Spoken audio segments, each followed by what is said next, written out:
7 Mental Habits of Calm Thinkers.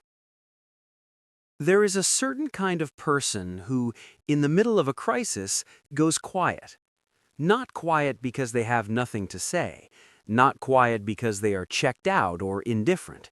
Quiet in a way that is hard to explain, measured, almost still, while everyone around them is spinning. You have probably met someone like this. Maybe you have wondered what is happening inside them. Maybe, if you are honest, you have wondered if something is happening inside you that other people cannot quite see either. The world tends to misread this kind of person.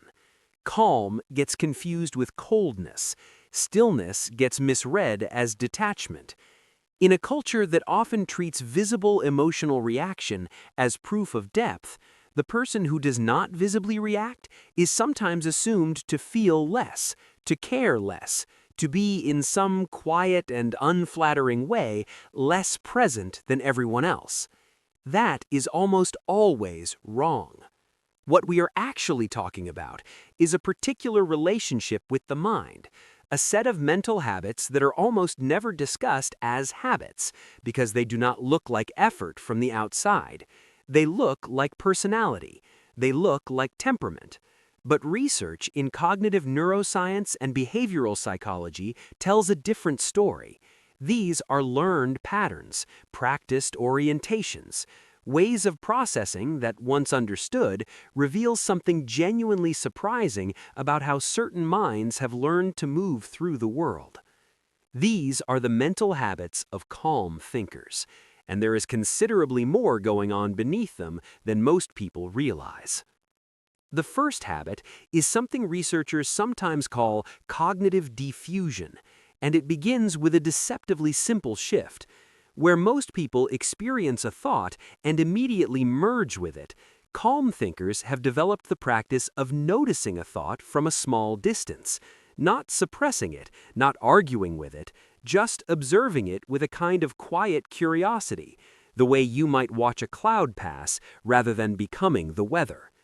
Work by Stephen Hayes at the University of Nevada showed that this distance, this small gap between stimulus and response, is not a sign of emotional unavailability. It is one of the clearest markers of emotional regulation that psychology has found.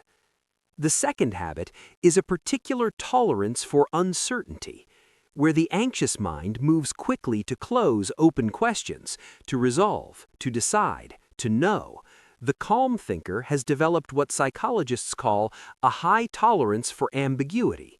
They have learned, usually through repeated experience, that most situations do not require an immediate verdict, that sitting inside an unresolved question is not the same as being lost in one.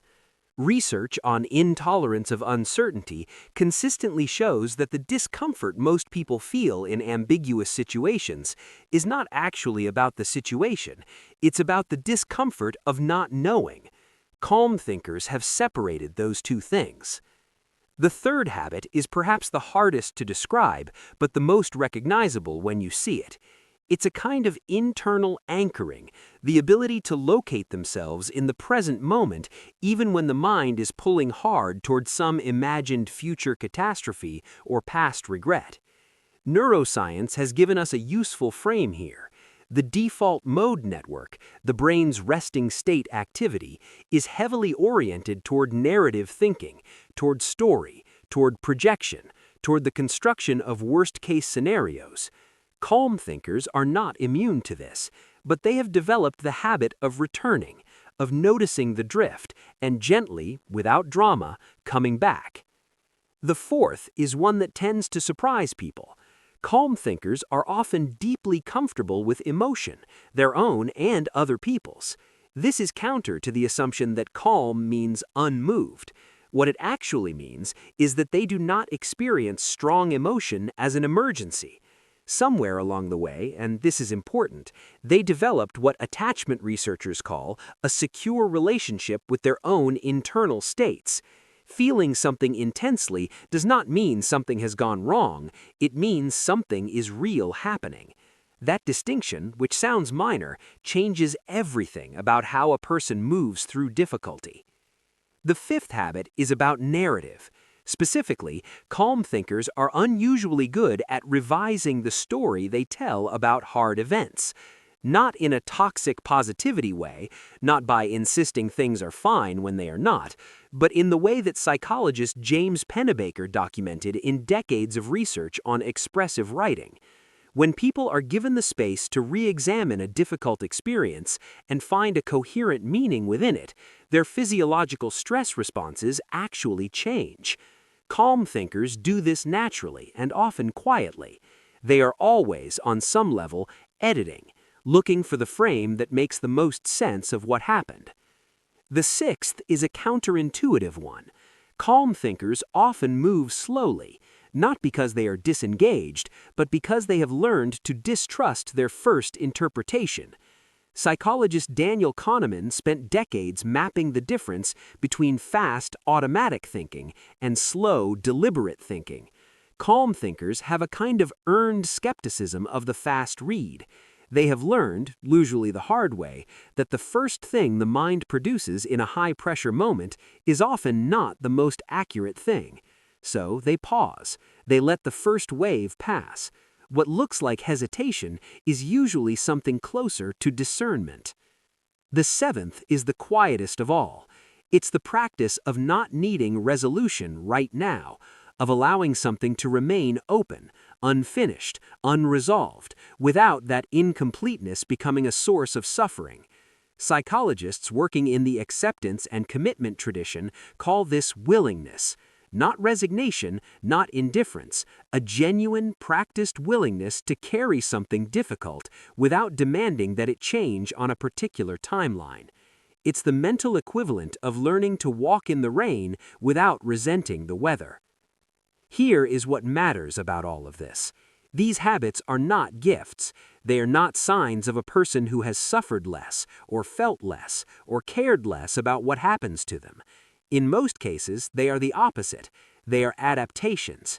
They developed in people who needed them, who grew up in environments where quick emotional escalation was dangerous, or where stability had to be generated internally because it was not reliably available externally. The nervous system learned to find its own floor. The mind learned to hold itself. That is not a personality type. That is a history. And here is the thing worth sitting with. None of this is better than the alternative. There are costs to this kind of orientation, real ones.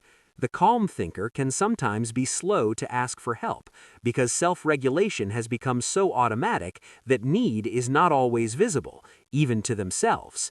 The stillness that serves them in a crisis can sometimes look like distance in ordinary moments.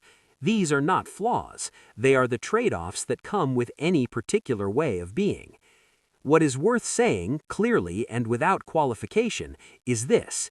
If you recognized yourself somewhere in this, if the description of sitting quietly inside uncertainty, or watching a thought from a small distance, or returning to the present moment after a long drift to catastrophe, if any of that landed as familiar, as something you have always done without quite having words for it, then you are not cold.